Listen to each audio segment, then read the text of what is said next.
Hola, muy buenas tardes, bienvenidos a este nuevo debate de Casa Research, hoy dedicado a un tema de enorme interés, como siempre, y además de enorme actualidad, el tema de la inteligencia artificial aplicada a la biomedicina. Prueba del interés que tiene es que hoy tenemos 1.800 inscritos, 1.800 personas inscritas para seguir este debate en línea. Es una cuestión que va a transformar la investigación biomédica, va a transformar la práctica clínica. Es un campo en el que estamos empezando a caminar y para abordar esta cuestión, para plantear también los dilemas y los retos éticos que plantea, contamos con tres especialistas que nos permitirán abordarlo desde diferentes ópticas, desde la óptica de la investigación, de la práctica clínica y de la formación y la innovación. Contamos con Alfonso Valencia, aquí aparecen las imágenes que abordará más la parte de investigación, con la doctora Natalia Pérez de la Osa, más la parte clínica, y con Rod Menchaca, más la parte de el espíritu emprendedor, la formación y la innovación. Empezamos con el doctor Valencia, que es profesor de investigación y crea y director del Departamento de Ciencias de la Salud del Barcelona Supercomputing Center, Centro Nacional de Supercomputación, a donde llegó hace 8 años procedente del CENIO, el Centro Nacional de Investigaciones Oncológicas. El doctor Valencia se formó como biólogo, empezó investigando en el campo de la biología estructural y esto le llevó a incorporar diferentes técnicas para resolver los problemas técnicos que tenía, como la estructura tridimensional de las proteínas. Y le llevó primero a ser pionero en el campo de la bioinformática, en el que ahora es un referente, de ahí su trabajo en el Barcelona Supercomputing Center, y de ahí más recientemente también ha sido pionero en incorporar la inteligencia artificial a resolver problemas biomédicos. Y se da la circunstancia de que el profesor Valencia, algunos de sus proyectos de investigación tienen el apoyo de la Fundación La Caixa. Doctor Valencia, muy buenas tardes. Gracias por haber aceptado la invitación a participar en esta sesión. ¿Qué investigación está realizando actualmente el Barcelona Supercomputing Center en inteligencia artificial aplicada a la biomedicina? Bueno, buenas tardes. Muchas gracias por tenerme aquí hoy. Obviamente, como bien ha quedado claro en la introducción, la inteligencia artificial va a transformar radicalmente lo que hacemos en biología, en biomedicina. Por tanto, está afectando a todas las cosas que hacemos en biología y en biomedicina. Por una parte, estamos desarrollando lo que se llaman modelos fundacionales, Large Language Models, entrenados en multilingüe, pero especialmente en castellano y las lenguas cooficiales. Y estamos aplicándolos a textos biomédicos, cómo interpretar y cómo entender informes médicos, por ejemplo, ¿no? También, obviamente, los proyectos en imagen, cómo entender y extraer información de radiografías, o imagen médica, patología digital, distintos tipos de imagen. Todos muy relacionados con la interpretación de datos médicos. Pero también cómo aplicamos la inteligencia artificial a otros objetos que no son imágenes o textos, sino, por ejemplo, los genomas o las proteínas, cómo usamos la inteligencia artificial para diseñar nuevos fármacos. Y últimamente estamos muy interesados en algo que se llama gemelos digitales, cómo combinamos inteligencia artificial y simulaciones para tener gemelos digitales de células, de órganos o de proteínas. Diría que todo lo que hacemos en el Barcelona Supercomputing Center, como en todo el área de biología y biomedicina, está de alguna forma relacionado cada vez más directamente con la inteligencia artificial. Muchas gracias por esta presentación. Ahora entraremos más en detalle en estos temas, gemelos digitales, apasionante. Nos acompaña también para la parte clínica la doctora Natalia Pérez de la Osa, que es neuróloga, especializada en patología neurovascular, coordina la unidad de ictus del Hospital Germans Trias i Pujol en Badalona. También ella trabaja en un proyecto que cuenta con el apoyo de la Fundación La Caixa y dedica gran parte de sus energías y de su talento al tratamiento del ictus en fase aguda, lo que incluye no solo el diagnóstico, un diagnóstico rápido y preciso, no solo el tratamiento eficaz antes de que se produzcan daños irreparables en el cerebro, sino también la organización hospitalaria y prehospitalaria para reducir los tiempos hasta el tratamiento. Doctora Pérez de la Osa, gracias también por acompañarnos. ¿Cómo está incorporando la inteligencia artificial a mejorar la atención a las personas que han sufrido un ictus? Hola, buenas tardes.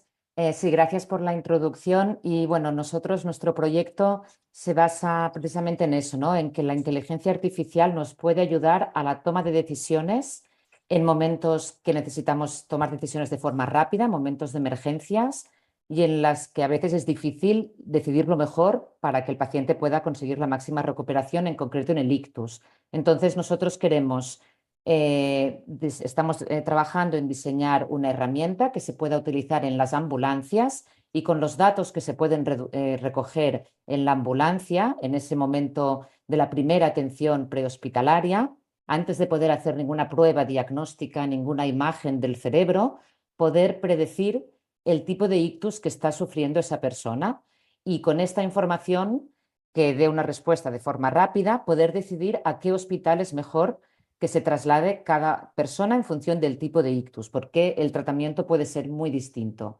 Entonces, el reto en este sentido, la inteligencia artificial tiene que dar una respuesta rápida en una situación de emergencia, tiene que ser precisa, tiene que ser válida para diferentes entornos, diferentes poblaciones, diferentes sistemas de emergencias médicas.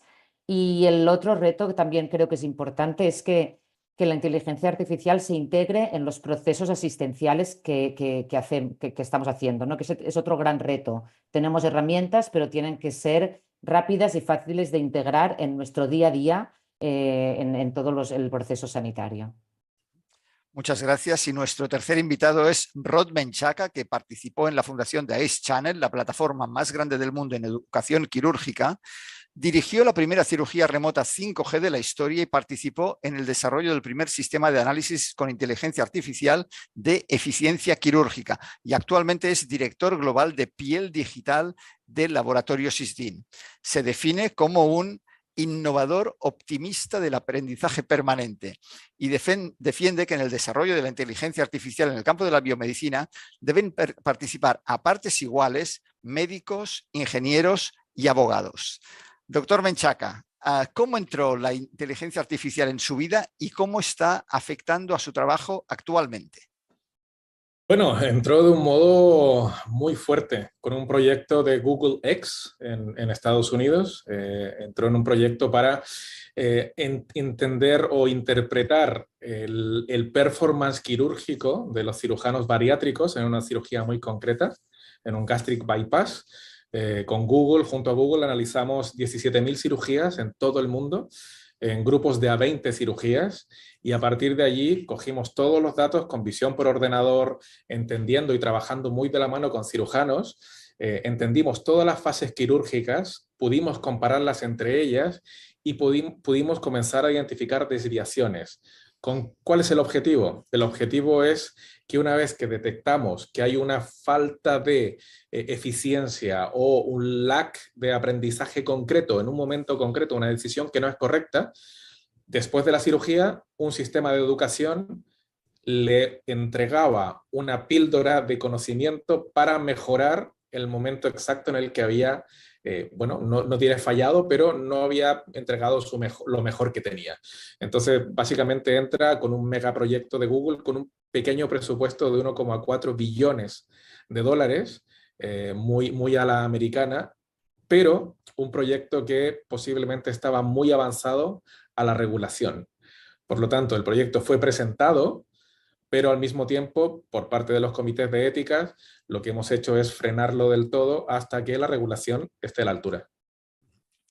Les propongo que hablemos del impacto de la inteligencia artificial en biomedicina a través de un caso práctico. Imaginemos a una mujer de 50 años que se hace una mamografía y en esta mamografía aparece una mancha sospechosa. Una mancha sospechosa no es diagnóstica, es un indicio que requerirá exploraciones adicionales. Y vamos a seguir a esta mujer a lo largo del debate a través de todo el proceso de diagnóstico y, en su caso, tratamiento para abordar, para tratar todo lo que la inteligencia artificial puede influir en un caso como este. Y también, naturalmente, para plantear los dilemas éticos que se suscitan. Empecemos por el diagnóstico. ¿La inteligencia artificial permite ya a día de hoy mejorar el diagnóstico por la imagen? ¿Quién se atreve? ¿Profesor Valencia? Bueno, discutíamos antes un artículo que ha salido hace un par de días, que yo creo que ahora mismo es el estudio más extenso en el que se compara el resultado de la utilización de sistemas de inteligencia artificial para analizar la imagen junto a el radiólogo que lo está usando, ¿no? Sabemos que estos sistemas, y hay muchas publicaciones, funcionan cuando lo probamos en el laboratorio, funcionan mejor que un experto, o sea, son capaces de detectar mejor características de una imagen radiológica. Este otro estudio, cuando los humanos interaccionan con el sistema, lo que viene a demostrar es que sí, en el laboratorio funcionan mejor, pero luego en la interacción con el humano falta todavía mucho. Es decir, falta que los humanos se acoplen al funcionamiento del sistema o el sistema se acople al funcionamiento de los humanos. Falta una especie de entrenamiento hombre-máquina que viene a decirnos que, aunque los sistemas funcionan, la implementación en un sistema real requiere todavía fases distintas. O sea, que habría que separar un poco el problema de son eficientes, sí, son todavía adecuados para el uso, pues todavía queda un terreno por recorrer para que los sistemas sean realmente adecuados para su uso, porque los humanos todavía tienen que adaptarse a usarlos y los sistemas también tienen que adaptarse a los humanos. Por lo tanto, por lo que dice, es cuestión de tiempo de que esto se convierta en realidad. Es algo que no está maduro todavía, pero que probablemente es hacia donde vamos. Parece inevitable y posiblemente deseable. Al fin y al cabo, estamos hablando de detectar características en una imagen. No parece que sea un problema inaccesible a la tecnología. Para ser capaz de no solo detectar características en la imagen, sino interpretarlas en contexto, es algo que obviamente requiere intervención humana y un proceso de adaptación. Tanto sí, pero todavía no. Sí, a mí me gustaría jugar el rol aquí del emprendedor, como se me presentó. Hay una frase que a mí me gusta muchísimo que describe esta situación, que es: no hay un error que nos haga evidente si suficientes ojos lo ven. Lo que nos da la inteligencia artificial son esos ojos supervisados por profesionales, eventualmente y en muy corto plazo van a poder llegar a este nivel bueno, pues de ser muy, muy precisos y muy exactos. Ahora, como sociedad vamos atrás, regulando vamos muy atrás. Con acceso, la población ya tiene acceso a un montón de plataformas como ChatGPT y esa sensación de ya poder acceder y querer tener esta recompensa muy rápido. Por lo tanto, algo que mis compañeros estarán de acuerdo, que un paciente cuando llega a preguntar algo totalmente recomendado por el doctor Google, ahora vendrá por el doctor ChatGPT, y esto pues es una realidad que no podemos frenar y que posiblemente vamos un pelín tarde. Precisamente sobre este tema que usted plantea, ChatGPT o herramientas similares como Gemini, como Perplexity, ofrecen la posibilidad, pensando en esta paciente que les he planteado, a partir de la técnica de imagen, a partir de la imagen, subir la imagen al ChatGPT, por ejemplo, y solicitarle un diagnóstico. ¿Qué le dirían a una persona que sienta la tentación, porque está en una situación que está impaciente por tener un diagnóstico? ¿Qué le recomendarían? Yo creo que esto llegará y es un poco quizá el miedo a veces, ¿no? La angustia de poder tener, de cara a los médicos, digo, a veces cuesta hay una reticencia a la inteligencia artificial en este sentido, ¿no? Nos van a sustituir, van a venir los pacientes ya con el diagnóstico hecho, ¿no? Entonces yo creo que en cierta manera lo que les diría es: ChatGPT te puede orientar, y al final también es una forma de empoderar al paciente, darle más información y que vaya al médico sabiendo lo que espera escuchar, pero que al final el diagnóstico lo va a tener que hacer un profesional médico y que hay que confiar en el sistema sanitario, que es el que le va a comunicar qué opciones diagnósticas hay, qué opciones de tratamiento hay, le va a explicar los pros y los contras de cada situación, y esa comunicación va a seguir teniendo que hacer todo el entorno sanitario, ¿no? Pero bueno, en cierta manera, el poder disponer de más información y que el paciente vaya al médico conocedor de esa información, en el fondo, en el futuro tampoco es una mala noticia. Es una manera también de hacernos corresponsables y también al paciente, que muchas veces viene sin tener ni idea de lo que quiere saber, ¿no? Entonces, en cierta manera, puede ser bueno siempre que se deje en el opción diagnóstica, posibilidad diagnóstica. No es un diagnóstico seguro, hay que tener en cuenta muchas otras cosas. Y a mí me gustaría añadir Adelante. un pequeño matiz. De acuerdo a cómo va envejeciendo la población y que las enfermedades crónicas pues, cada vez son más relevantes, una de las cosas que se comenta, y sobre todo en Estados Unidos, es que la primera aplicación de la inteligencia artificial no es tan diagnóstica como de guía y seguimiento en enfermedades crónicas. Cuando tienes esa duda pequeñita, ¿qué voy a hacer? ¿Qué debería y qué no debería? ¿Qué debería comer o no? Etcétera, etcétera, etcétera. Se ve como el primer paso lógico, seguro, de la aplicación de la inteligencia artificial en pacientes. Siguiendo en esta línea, hay una pregunta. Adelante, profesor Valencia. No, Iván, o sea, hay un factor más en todo esto, y es que estas recomendaciones, si ponemos una imagen en el chat GPT y nos va a contestar, hay un diagnóstico, no sé cuántos, el ideal es que estas recomendaciones vayan asociadas a un nivel de error. Creo que esto es no sé qué con un nivel de error del 70%, o estoy aseguro de mi afirmación con un 50%. Y que supiéramos que esos niveles de error se corresponden a la realidad. La probabilidad de que esté mal ese diagnóstico o prediagnóstico hecho por una inteligencia artificial tiene una probabilidad de error determinada. Esto creo que ayudaría mucho, porque si no lo que nos encontramos son con afirmaciones categóricas que obviamente pueden dar lugar a situaciones complicadas, ¿no? Un diagnóstico de un cáncer que no es un cáncer, o en fin, ese tipo de cosas, ¿no? Y esto nos falta, no tenemos sistemas de inteligencia artificial que vayan, salvo en campos muy especializados, que vayan asociados a un nivel de error, a una probabilidad de que esté mal lo que está diciendo.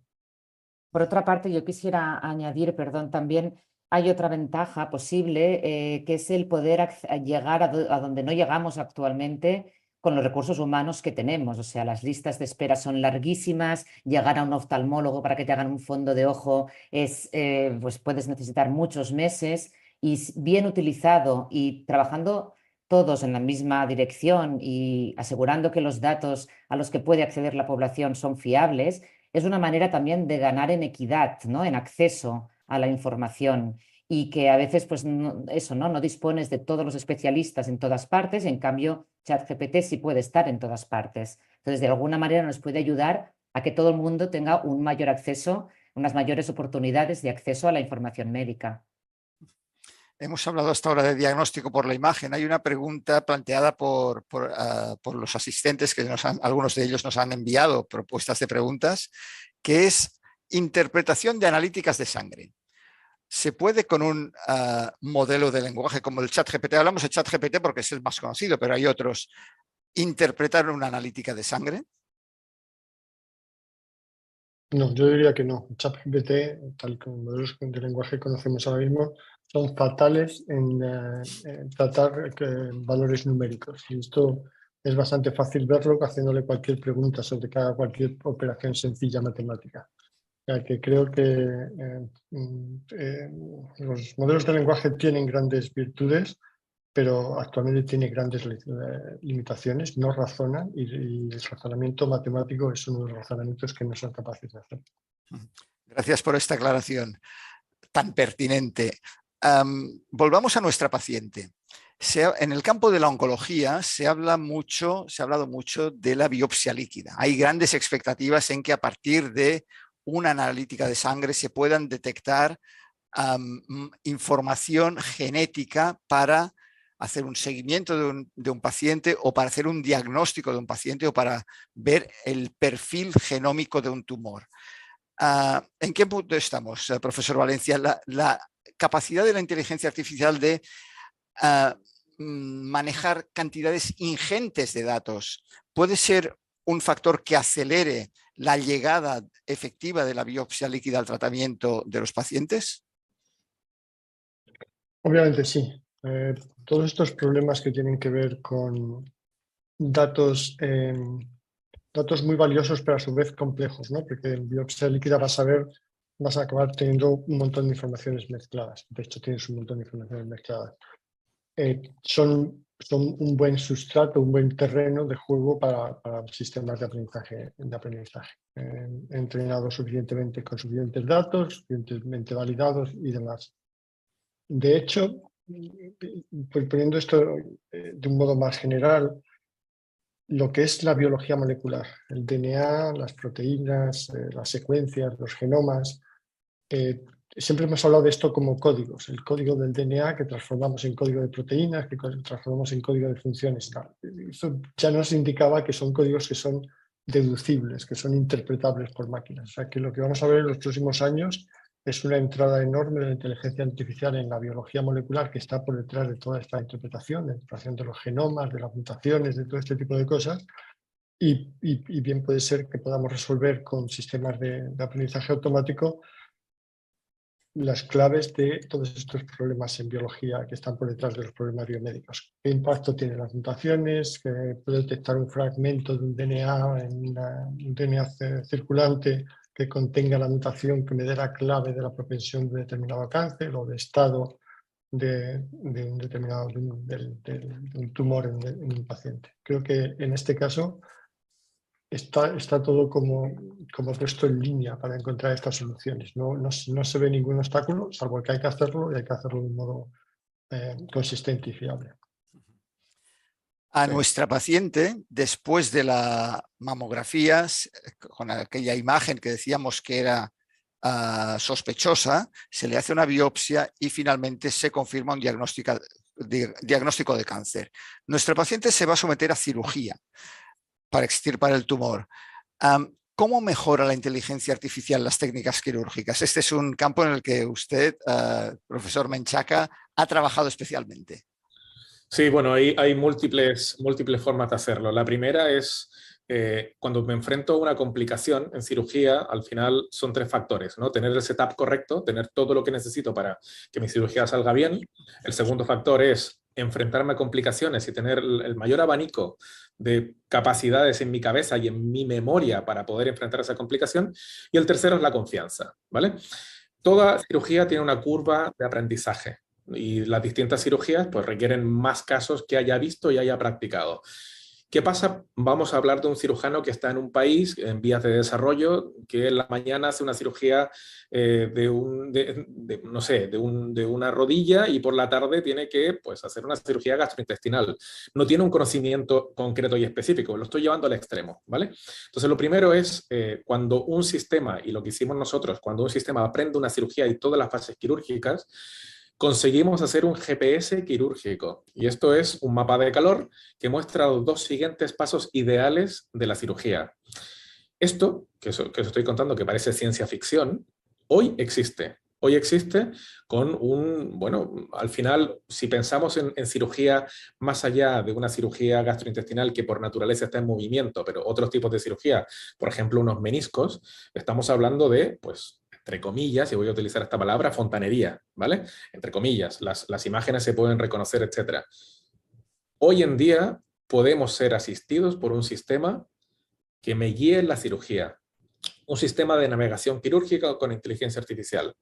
Pero ¿qué pasa? Nuevamente, la regulación viene muy por detrás. En el caso de enfrentarnos a una complicación, el argumento de yo estaba siguiendo el best practice dicho por cientos de miles de casos analizados no es válido, porque ahora mismo hay pues, un área, un vacío que no se ha cubierto. Por lo tanto, ese es un caso muy concreto en el que nos puede ayudar, y el anterior que decía es, cuando yo termino de hacer una cirugía, si un sistema me está observando y me puede dar una unidad o un elemento de aprendizaje posterior, yo mismo me convierto en mi propia universidad.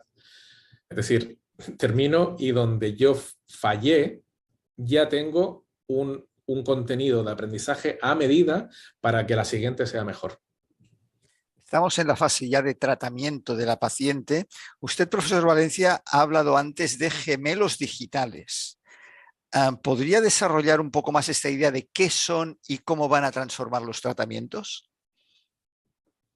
Bueno, gemelos digitales en general son construcciones de ingeniería, un sistema que simula en tiempo real un sistema real. Y esto no es nada sorprendente en áreas de ingeniería, pues un gemelo digital de una factoría de coches. Está simulando qué pasa en la factoría de coches, cómo funcionan los robots y está a su vez previendo qué va a pasar. Si tenemos que cambiar de modelo, ¿cuál es la mejor forma de hacerlo? Si se estropea un robot, ¿cómo lo reemplazamos para no perder tiempo? Estos son sistemas comerciales y hay que adaptar y se adaptan y funcionan. Obviamente hacerlos en biología y en biomedicina es bastante más complicado porque no tenemos, los elementos son mucho más complejos que una fábrica de coches y nuestro conocimiento es mucho más limitado acerca de la biología que acerca de una cadena de montaje. Pero a su vez hacemos simulaciones tanto de sistemas atómicos, una proteína y los fármacos que van a unirse a ella. Estamos simulando qué es lo que pasa en el sistema real y podemos intervenir, qué pasa si hay una mutación. Simulaciones al sistema a niveles de células, un tumor, cómo evoluciona un tumor y cómo va a responder a un fármaco.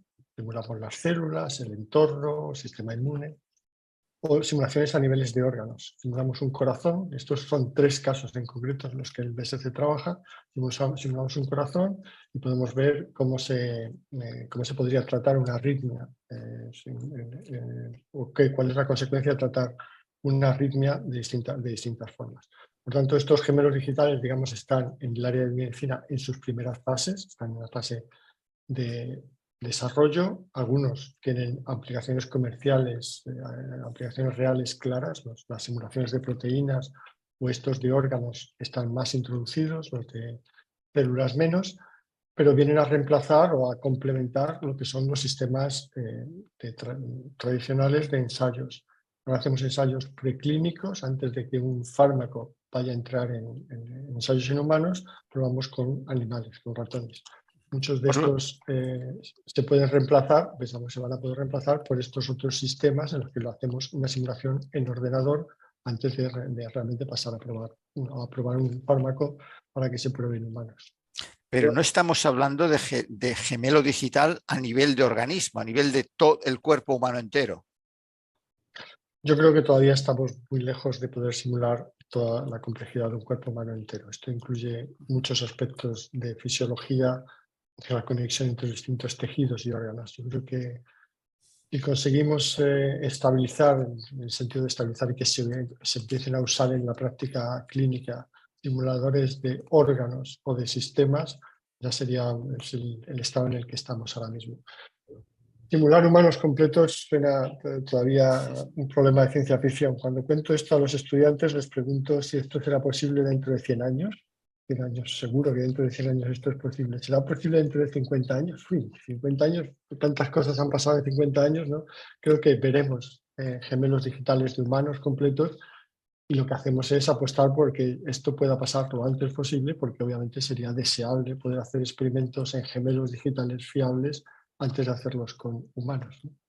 Bueno, esto es tan así que, doctor Valencia, ayer mi equipo en Desdisdin estuvimos reunidos en tu casa con Mariano Vázquez hablando sobre gemelos digitales, específicamente órganos digitales, como una realidad que queremos comenzar a explorar con un equipo completo. Es decir, yo desde poniéndome mi gorra de ISDIN, desde el mundo de la farma, esto ya pues, se comienza a considerar como algo válido para hacer investigación y desarrollo. Yo creo que es muy importante, perdona, que quería añadir que hay que tener en cuenta porque como tirar una lanza a favor de la inteligencia artificial también en un futuro más sostenible, porque imagínense el precio que cuesta hacer toda la investigación clínica y preclínica y clínica, como decía el doctor Valencia ahora, que para cada molécula es un gasto enorme. O sea, cada molécula igual hacer todas las fases de la investigación puede costar millones y de cada 10 moléculas, a lo mejor solo una pasa a ser un posible fármaco eficaz. Entonces, poder probar en modelos artificiales y seleccionar las moléculas o las combinaciones de moléculas que tengan más posibilidades de ser efectivas, es que en el fondo al final es un ahorro muy importante, ¿no? En este sentido también nos hemos gastado mucho dinero en el desarrollo de fármacos que no han llegado a ninguna parte. A nuestra paciente después Adelante, profesor Valencia. Perdón. Ahora mismo la agencia americana que aprueba los medicamentos, la FDA, cambia su regulación y está pidiendo que los ensayos preclínicos que antes se hacían con animales, con ratones básicamente, vayan complementados al menos y no sustituidos por ensayos con sistemas in vitro, que pueden ser sistemas celulares, sistemas de organoides o pueden ser simulaciones. O sea que esto pasa ya, no es ya teoría, sino tiene una aplicación práctica muy sustancial precisamente para ahorrar por este tema de tanto el ahorro económico como que los sistemas de ensayos actuales con animales tampoco son 100% fiables, ni mucho menos. Les iba a plantear para ver la enorme diversidad de aplicaciones que tiene la inteligencia artificial. ¿Qué pasa en el laboratorio? Nuestra paciente, después de la cirugía, se extirpa el tumor y se envía una muestra al laboratorio de anatomía patológica. ¿La inteligencia artificial facilita el procesamiento de muestras para tener resultados más rápidos? Sí, obviamente sí. O sea, la anatomía patológica, a partir de los slides de anatomía, es capaz de detectar los tipos celulares y de determinar la composición y el grado. Esto es algo que los patólogos hacen con un nivel de certidumbre determinado, y hay ahora mismo un montón de desarrollos en marcha para hacer esto mejor con modelos de inteligencia artificial. Hoy en Nature Medicine, que es revista de referencia en este área, hay 2 papers sobre métodos de modelos de lenguaje aplicados a patología. O sea que es un área de actividad absolutamente en marcha. Y me gustaría añadir en esto que sobre todo en esta última fase que habéis comentado, hay mucha colaboración internacional. Se están creando hubs de compartir datos, de colaboración entre centros, colaboración entre, bueno, hasta publicaciones. Las publicaciones cada vez son más colaborativas, porque en esta última fase, digamos que entre comillas, y no sé si mis colegas estarán de acuerdo, es la que tiene el mayor ratio de eficiencia, o sea, tiene la menor incertidumbre, porque hay suficientes datos para poder procesar algo muchísimo más concreto. Yo no sé, perdona, si la pregunta iba más también dirigida a cómo la inteligencia artificial acelera los procesos dentro de un hospital, Sí, ¿no? sí, también quería abordar este tema y precisamente se lo quería preguntar a usted. Vale, perfecto. No, bueno, yo creo que esa también es una gran área en la que la inteligencia artificial nos puede ayudar en muchas de las tareas administrativas que hacemos, ¿no? Repetitivas, o en ese sentido también el facilitar el acceso a la documentación, el ordenar la información médica, poder acceder a esa información de una forma más rápida. La verdad es que los profesionales sanitarios nos pasamos, creo que hay algún artículo que habla de, sobre todo de enfermería, más del 70% de su tiempo haciendo tareas administrativas, rellenando registros, haciendo informes, pautando fármacos, ¿no? Entonces, en ese sentido, la inteligencia artificial nos puede liberar de todo ese trabajo, hacerlo de una forma más eficaz, sin estar condicionados por el cansancio, ¿no? Y es una manera también de facilitar la seguridad del paciente dentro de un hospital, porque toda esa información puede saltar alarmas en momentos de más riesgo, ¿no? Y en ese sentido también pues evitar el error humano y dejar más libres a los humanos para hacer otras acciones de más valor, que no sea lo que puede hacer una máquina mucho mejor que nosotros, ¿no? Y dedicarnos a hacer otro tipo de tareas en las cuales podamos sentirnos pues más útiles, ¿no? Y entonces eso yo creo que también el ordenar toda la información médica y facilitar los procesos asistenciales, detectar los cuellos de botella y acelerar todo el proceso también es una de las grandes áreas en las que nos puede ayudar. Antes de pasar a los posibles problemas y riesgos de la implantación de la inteligencia artificial en el ámbito de la medicina, permítanme que les haga una pregunta que ha planteado una persona de la audiencia. Nos apartamos un momento del campo del cáncer y la pregunta es: ¿qué puede ofrecer la inteligencia artificial en el ámbito de enfermedades neurodegenerativas como Parkinson o Alzheimer? Doctora Pérez de la Osa, como neuróloga. Bueno, la pregunta es súper amplia porque, es muy amplia, claro, efectivamente. o sea, la inteligencia artificial puede ayudar en cualquier enfermedad, en cualquier punto de cada enfermedad, ¿no? Entonces, se está avanzando también hacia modelos de inteligencia artificial que hagan un diagnóstico precoz de estas enfermedades, pues con el Alzheimer, sobre todo con datos también biológicos y también lo que yo también no hemos hablado aún del tema, pero otra de las áreas es la capacidad de la inteligencia artificial para monitorizar pacientes, ¿no? Y hacer una monitorización del estado de salud. Una vez diagnosticada una enfermedad, poder detectar de forma precoz posibles complicaciones, ¿no? Recogiendo datos fisiológicos, biomédicos a distancia, todos los devices, ¿no?, que dan una información remota sobre el estado de salud de esa persona, por ejemplo, pues caídas, sensores de movimiento, sensores de la voz, cambios del tono de voz. Esto, por ejemplo, en Parkinson también puede detectar posibles fluctuaciones, y todo eso es importante porque puede permitir a los profesionales de la salud actuar de forma rápida y avanzarte en posibles complicaciones, ¿no? Toda la monitorización de una enfermedad crónica, también en esas enfermedades degenerativas, es otra gran área que es interesante y que, bueno, que también hay que ordenar un poco, porque como siempre la tecnología y la ingeniería, como decía Rod, va por delante de luego cómo integramos y cómo recibimos toda esta información y cómo la integramos con los sistemas de información que tenemos, ¿no? Cómo los médicos podemos luego manejar tanta información de tantos devices que nos llega por todas partes, ¿no? Pero es una de las grandes áreas también. Un caso muy concreto aquí, que demuestra esta distancia, y un poco elaborando sobre lo que dijo el doctor Valencia de los 50 años en adelante. Desde el puro mundo de la ingeniería tuve el privilegio de participar en un proyecto de inteligencia artificial biológica con neuronas, donde pues enseñamos a un ordenador a jugar un videojuego con neuronas cultivadas in vitro, y conseguimos por señales electroquímicas hacer reaccionar las neuronas para que nos enviaran señales de vuelta para jugar un videojuego, ¿vale? Esto, tirando la piedra muy, muy lejos, ¿vale?, podría llegar a relacionarse con el Alzheimer dentro de muchísimos años.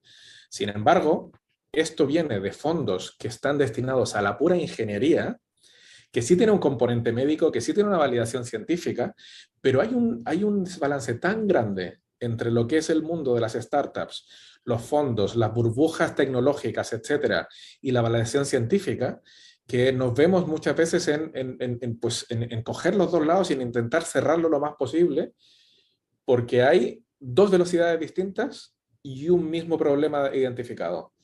Y por ahora no nos hemos podido poner de acuerdo.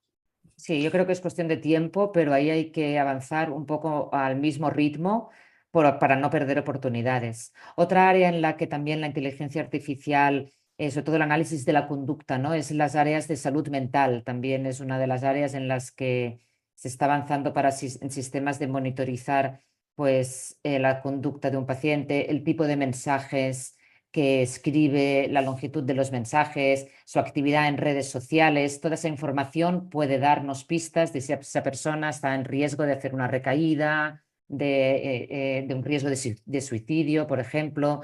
Todo eso también creo que es una gran oportunidad, pero tenemos que saber cuáles son los procesos para asegurarnos de que son herramientas válidas y acelerar su integración con los sistemas de salud, porque es que si no, tenemos muchas grandes ideas, pero no podemos utilizarlas, ¿no? Hemos estado hablando hasta ahora sobre todo de las virtudes de la inteligencia artificial en biomedicina, sobre su potencial positivo. Vayamos a los riesgos, que este es también un tema que preocupa a gran parte de la población y de la audiencia, como lo demuestran las muchas preguntas que hemos recibido sobre esta cuestión. Un posible riesgo: cuanta más información personal médica hay, es el tema de la confidencialidad de los datos, hay en la nube, más riesgo hay de que sea hackeada. Y lo hemos visto con el caso de un hospital de Barcelona cuyo sistema informático tuvo un problema de una brecha de seguridad. ¿Cuál es su nivel de preocupación sobre la protección de la confidencialidad? Obviamente estos datos son del más alto nivel de seguridad y están protegidos por los mejores sistemas de seguridad de los que disponemos. De hecho, el caso del hospital en Barcelona es interesante porque lo que pudieron hackear no fueron los historiales clínicos de los pacientes en el core del sistema, sino fueron periféricos alrededor que se habían montado y no deberían haberse montado, esencialmente. O sea que aún en ese caso, ante un ataque muy potente a un sistema médico, a un sistema de un hospital, el núcleo del sistema, lo que son los expedientes, no logran acceder a los expedientes médicos. Lo cual creo que, puesto en positivo, quiere decir que un sistema bien controlado y bien mantenido es difícil de atacar. Y sabemos también que no hay una seguridad absoluta acerca de ninguna cosa en estos tiempos, ¿no? Los datos se tratan con la mayor seguridad posible, los sistemas tienen todos los niveles de seguridad adecuados y se siguen los protocolos adecuados. Lo mismo que en un banco, o más que en un banco, diría yo. Es paradójico que sea más difícil acceder a tu información médica que a tu cuenta del banco, lo cual no sé si es realmente más peligroso. Tu cuenta del banco a lo mejor es más peligrosa, ¿no? Y por otra parte tenemos que compaginar esto con la utilidad social. Si no podemos acceder a los datos, no podemos hacer progreso. Todo esto que estamos hablando está muy bien, pero depende críticamente de poder acceder a los datos. Entonces debemos de compaginar los niveles de seguridad que están, yo entiendo, garantizados por la mejor tecnología que tenemos, con que estos datos sean accesibles. Si no hay datos, no hay inteligencia artificial y no hay progreso de ningún tipo. Sí, yo estoy totalmente de acuerdo. Yo creo que las normas están escritas, están claras. La tecnología para poder asegurar esa seguridad de los datos también. Y lo que necesitamos quizá en los centros médicos es un poco de confianza, ¿no? Y también como decíamos antes, el trabajar con equipos multidisciplinares y dotar a los hospitales y a las instituciones de más profesionales expertos en seguridad, técnicos, ¿no? Porque si tenemos cada vez más que compartir datos con otros servidores que nos tienen que dar respuesta, pues ahí a veces nos encontramos limitados a la hora de poder instalar nuevos programas, nuevos puertos. Hay una cierta limitación que se tiene que ampliar para que estemos preparados para poder trabajar en ese sentido, pero que las normas están claras y la seguridad se puede asegurar. Y por otra parte, me parece interesante que la seguridad hablamos siempre de los datos del paciente, pero también hay datos que son del hospital, que no siempre son datos del paciente, sino que a veces tú estás ofreciendo datos del sistema sanitario, del tipo de cirugía. Esos datos también son importantes de mantener en seguridad de las propias instituciones, porque haciendo un mal uso de esos datos puede ser perjudicial y se pueden utilizar de forma malintencionada, ¿no? Y no solamente son los datos personales, sino los datos del sistema. Doctora Pérez de la Osa, ¿usted percibe, siguiendo en la línea de lo que ha dicho, percibe desconfianzas en el sector sanitario hacia la inteligencia artificial? Yo diría que sí, pero bueno, como todo es cuestión de tiempo. O sea, sí, sobre todo en los profesionales que llevamos más tiempo trabajando de una forma más clásica, que cuesta más integrar, sobre todo porque son sistemas que no entendemos bien y el desconocimiento a veces da miedo, ¿no? Y el no controlar bien las decisiones que vas a tomar, en qué se basan, da miedo. Pero probablemente a las nuevas generaciones pues no les dé el mismo miedo, y creo que aquí lo importante es incluir la formación de los profesionales, que sepan qué herramientas están utilizando, cómo interpretarlas, cómo valorar si esa herramienta le va a servir para dar respuesta a su paciente en concreto, que a veces eso es importante, ¿no? Una herramienta que se ha diseñado para diagnosticar, por ejemplo, en esta paciente que nos has puesto de ejemplo, ¿no? Un tumor en una mamografía, pues no la podemos utilizar en otro tipo de imagen, ¿no? Este tipo de formación para dar seguridad, entender bien qué herramienta estamos utilizando y en qué condiciones, pues es importante para ganar la confianza de los profesionales y sobre todo que vean un valor añadido. Es verdad que también veo que hay mucho interés en incorporar tecnología porque sí, porque está de moda y porque cuanta más mejor, ¿no? Pero cuando los profesionales vemos que una tecnología nos está dando una información que de otra manera no podríamos tener, por ejemplo, con un electrocardiograma, un sistema de inteligencia artificial nos dice que ese paciente tiene riesgo de tener un tipo de arritmia, eso nosotros con nuestros ojos no lo podemos ver, y ahí es donde aporta valor y ahí es donde nosotros entonces ya perdemos esa desconfianza e incorporamos eso en nuestra práctica diaria. Otro tema que preocupa, profesor Menchaca, es si desaparecerán algunos puestos de trabajo en el ámbito sanitario, en el ámbito biomédico, por la inteligencia artificial. Wow. Voy a elaborar primero lo anterior, que me pareció interesante añadir una cosa y luego respondo esto. La inteligencia artificial, otro de los riesgos que está en esta línea es que apunta siempre a la eficiencia. Si pensamos que la medicina ha avanzado más en los últimos 15 años que los pasados 150, porque hay más comunicación, más conocimiento, más acceso a datos internacionales y nos atrevemos a hacer algo con un approach diferente, una inteligencia artificial lo que va a hacer es cortarnos completamente cualquier intento de innovación, porque va a ir en contra de la eficiencia, ¿vale? Esto es uno de los riesgos también que tiene que ver con, pues, confiar o no confiar. Y lo segundo, mi respuesta es, va a transformar muchos puestos de trabajo. Yo diría que no los va a hacer desaparecer, pero sí va a obligar a una serie de profesionales a, como bien se decía, incorporar nuevas habilidades y entender las herramientas que están disponibles, utilizarlas de un modo correcto y levantar la mano cuando haya una duda razonable, que es súper importante, eso es lo primero. Y lo segundo, se van a incorporar nuevos profesionales, como por ejemplo la gente que viene del mundo de la ingeniería biomédica, que está a medio camino entre ingeniería y medicina, para poder resolver, pues, problemáticas que no existían antes en un contexto hospitalario, como bien decía la doctora. Todo lo que es monitorización remota requiere una infraestructura ingenieril muy grande detrás. Y son un montón de habilidades que no existen en un currículum ahora mismo de aprendizaje de medicina. Un tercer tema que preocupa es si algoritmos sesgados pueden dar lugar a decisiones médicas injustas. Profesor Valencia. Obviamente sí, algoritmos sesgados son un problema grave que darán obviamente lugar a decisiones injustas. ¿Y cómo resolverlo? A un problema, el problema de los sesgos, ¿cómo resolverlo? El problema de los sesgos es un problema, siempre ha sido un problema grave en cualquier disciplina, ¿no? Cualquier herramienta, inteligencia artificial o no, que produzca resultados sesgados en cualquier dirección, pues obviamente es problemático.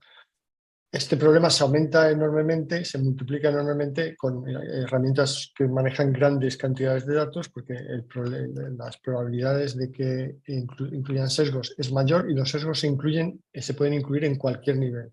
Los sesgos vienen de los datos, vienen de la forma de entrenamiento, vienen de los propios profesionales que han entrenado los métodos o de los profesionales que van a interpretar los resultados. Por tanto, no hay un solo punto en el que se pueden introducir sesgos. Lo que desarrollamos y todo el área desarrolla son sistemas para intentar prevenir esto a todos estos niveles. Controlar el nivel de error en los datos o el nivel de sesgo en los datos, controlar el propio software, controlar los resultados del software, tener pruebas de test suficientes. Y no hay ahora mismo, hablando de los Large Language Models, de los ChatGPTs, el comprobar que no producen sesgos es altamente, no es un problema trivial, es altamente complejo y es un problema digamos, en estudio. Por ejemplo, podemos tener un sistema multilingüe, podemos comprobar que no produce sesgos probando en distintos idiomas con distintas preguntas estándar para comprobarlo, pero claro, tiene tantos lenguajes incluidos que a lo mejor en uno de los lenguajes sí produce sesgos. ¿Cómo estamos seguros de cuántos idiomas habla un sistema que ha sido entrenado con cientos de lenguajes? O sea, que nos enfrentamos a problemas que son realmente complejos. Y van a estar por detrás de la fiabilidad de los sistemas, y por eso hablamos al principio de que los sistemas deberían de incorporar cada vez más un nivel de fiabilidad. Mis respuestas son fiables, esta respuesta es fiable al 70% y la probabilidad de que tenga un sesgo es del N%. Como una forma de saber que quizá no podemos eliminar todos los sesgos, pero sí sabemos poder cuantificar cuánto de probable es que una respuesta tenga un nivel de error. Y la tendencia en el campo, perdón, al hilo de lo que dice, la tendencia en el campo es a incorporar estos niveles de fiabilidad e incertidumbre, o más bien es la contraria, a no reconocerlo. Yo creo que la tendencia honrada en el campo es a reconocerlo y a intentar implementar las mejores formas posibles para curar los sistemas, para una vez que no solo sacar un sistema y ponerlo a libre disposición sin más, como desgraciadamente está pasando con los sistemas que estamos viendo, sino que los sistemas y más los que van a ser aplicados a usos médicos estén validados. Y validados va a significar haber pasado por toda una serie de baterías de prueba.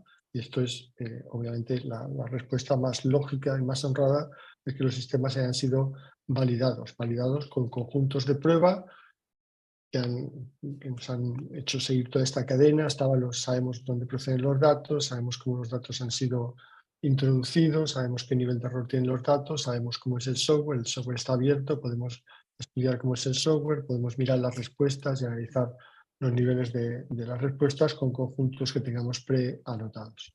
No es imposible hacerlo, solo que es costoso hacerlo, pero absolutamente necesario hacerlo. ¿Deseaban añadir algo, profesor Menchaca y doctora Pérez de la Osa? Dice el doctor Valencia, la pregunta anterior fue puestos de trabajo. Pues lo que acaba de describir, ya están comenzando a aparecer startups que se dedican a seguir los protocolos, a saber dónde hay sesgos, a mantener una vigilancia completa. Es decir, se está creando un universo de startups alrededor de la fiabilidad de los sistemas de inteligencia artificial. Por lo tanto, se están creando nuevos puestos de trabajo a partir de una problemática que hace un año o dos no existía. No, yo quería añadir otra cosa más en la parte más médica, como sesgo o como posible riesgo también. Los algoritmos a veces nos hacen una predicción de lo que puede ocurrir y en base a eso vamos a tomar unas decisiones sobre un paciente, ¿no? Y eso es puede ser un punto peligroso por el concepto de lo de la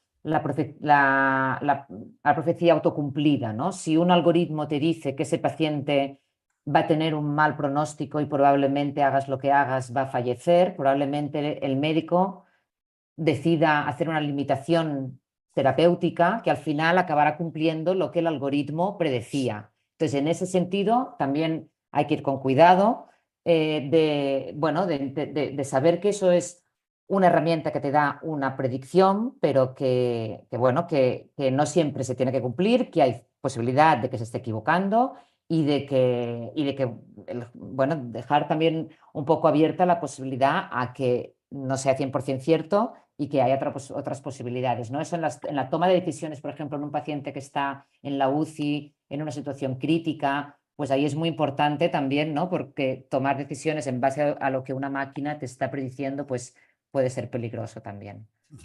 Estamos llegando a... Diga, profesor Valencia.